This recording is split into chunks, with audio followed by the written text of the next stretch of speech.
Bonjour à tous, je suis Dr Madani et vous êtes sur mon canal Aloha Santé.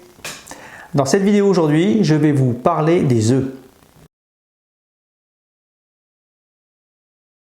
Alors de toute évidence, l'œuf est un aliment complexe à bien des égards et les différentes études qui ont été réalisées sont le terrain en fait d'âpres discussions, pour pas dire de disputes entre ceux d'un côté qui font affaire avec le commerce de l'œuf et puis de l'autre côté certains scientifiques.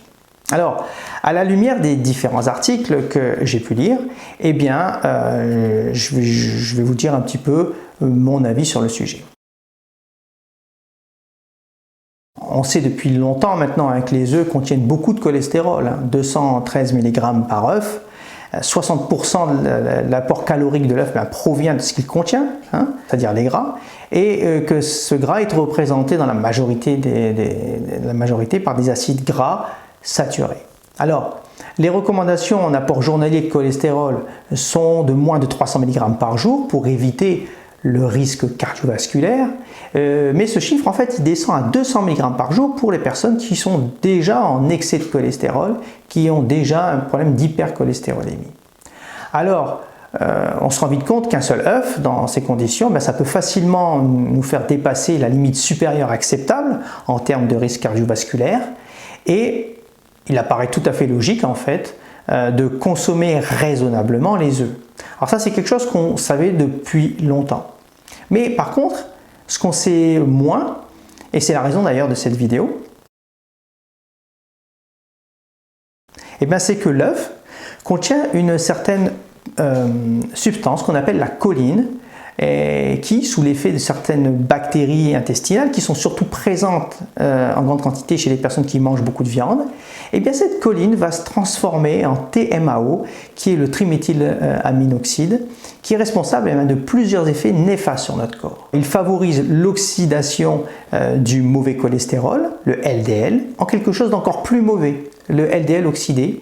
Et donc c'est pour ça qu'on dit que consommer de l'œuf, ça contribue à aggraver le phénomène d'athérosclérose et par voie de conséquence, ça contribue à augmenter le risque d'accidents vasculaires cérébraux, d'infarctus et de décès. À tel point d'ailleurs que certains iront jusqu'à décrire une correspondance dose dépendante entre la quantité de consommation des œufs et puis le risque cardiovasculaire.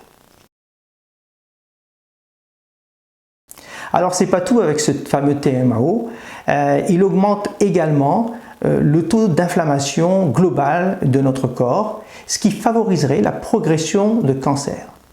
D'ailleurs, certaines études montrent très clairement que la consommation régulière d'un œuf, et même moins d'un œuf par jour, ça peut aller jusqu'à multiplier par 2 le risque de faire progresser le cancer de la prostate déjà existant. On n'en a pas fini malheureusement avec les problèmes en rapport avec la consommation des œufs.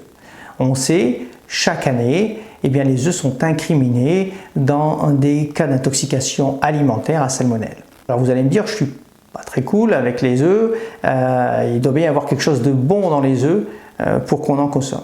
Alors c'est vrai, on a trouvé dans le cholestérol qu'il y avait une substance bénéfique qui est les caroténoïdes, et on sait que cette substance a la propriété de protéger la vision et a un effet théorique sur l'amélioration de la cataracte et la dégénérescence maculaire.